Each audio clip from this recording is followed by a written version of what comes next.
पाइकसाही व्यापी स्क्रैप टाइफोस परिमल और ड्रेनेज समस्या सह उपांत रघुबारी और डिमिरीगुड़े गुरुतर झाड़ाबांति आक्रांत को स्वास्थ्य व्यवस्था पहुंचाइबा निमंते आज मान्यवर विषमकटक विधायक श्री नीलमाधव हिक्का निजर जुक्ति विधानसभा उपस्थापित करछंती। मुनिगुड़ा सहर पाइकसाही 2 जनक मृत्यु होइथिबा बेले 10 रु ऊर्ध्व आक्रांत होइछंती। प्रकाश थाउ कि रघुबारी और डिमिरीगुड़े डायरिया रोग 10 रु ऊर्ध्व लोकों प्राणहानि हेलाणी। ओडिशा रे मदमुक्त कथा किंतु आपण मानक माध्यम रे पवित्र गृह रे जणाइବାକୁ चाहूची मो विषमकट निर्वाचन मंडली मुनिगुड़ा ब्लॉक डिमिरीगुड़ा ग्राम पंचायत रे गत 7 दिन मध्य रे प्राय 10टी जीवन जलावंती चली जाइए। मान्यवर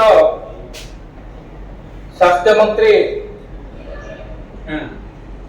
तांको दृष्टि को नेले कि नहीं मो तांको मध्य भेटिथिली कारण डॉक्टर भाव ना एम्बुलेंस जाई पारुछि। ठीक सेमिति मुनिगुड़ा शहर 3टी जिला रायगढ़ कलाहांडी और कंधमाल व्यवसाय केंद्र प्रतिदिन हजार हजार व्यवसायी व्यवसाय करने प्रत्येक वर्ष मुनिगुड़ा शहर में मलेरिया डेंगू एवं टाइफस रोग मृत्युवरण कर तेणु व्यवसाय खराब व्यवस्था उठुची। मास मुनिगुड़ा पाइकसाही 2 दिन मध्य 37 वर्ष एवं 30 वर्ष महिला 2 जनकर जीवन चली जाइए। उक्त परिवार 2टी शिशु मध्य आक्रांत रे से रोग रे आक्रांत अछंती।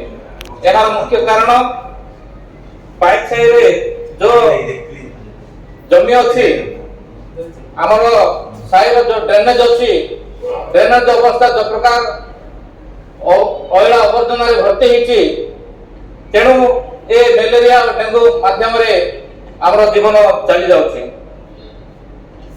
एहार मुख्य कारण होछि शहर ड्रेनेज व्यवस्था रही नहीं।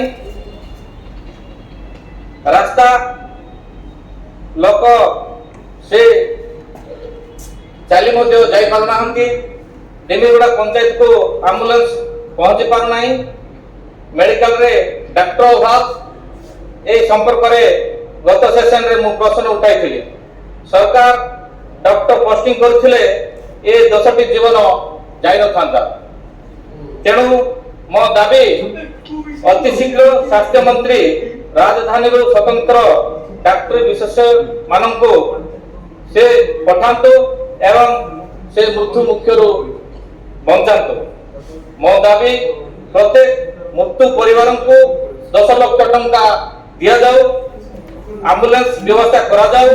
मुनिगुड़ा शहर में रास्ता ड्रेनेज नहीं से व्यवस्था करा जाऊ। मु विधानसभा रे बाध्य होबी जदि ए व्यवस्था न कले मैडम स्पीकर महोदय। मुनिगुड़ारू शेखर कुमार साहू को रिपोर्ट द न्यूज टुडे।